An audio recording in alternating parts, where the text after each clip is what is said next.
Mga idol, may nag-request sa atin ng full details ng mga parts na ginamit ko sa ganitong small solar setup. So tara, isa-isahin ko sa inyo. Start tayo sa solar panel na nakalagay na sa bubong. Ang gamit ko ay 615 watts bifacial at ang gamit kong solar charge controller, Elijoy, 600 watts, 40 amps. At ang gamit ko namang solar cable ay 10 AWG. Dito naman tayo sa mga breaker. Una ay DC breaker, 20 amps. Pangalawa, DC breaker, 50 amps. Pangatlo, AC breaker, 6 amps. Adjustable voltage and current protector. Gagawa ko ng panibagong video nito para sa settings. Meron din tayong digital meter,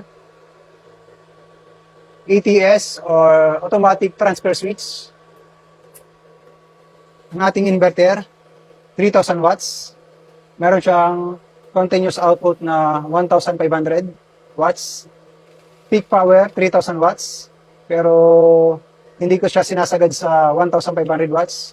Hanggang 1,000 watts na ako para mas maalagaan ko ang inverter at para tumagal. Dito naman tayo sa battery, 12 volts, 100 AH. At ang ating DC breaker, MCCB, 100 amps. Gamit kong battery cable, 4 AWG, 1 meter. Dadaan dito sa breaker. Tapos, 6 AWG, papunta naman sa inverter. Itong wire na to ay libre na kapag ito ang binili nyong inverter.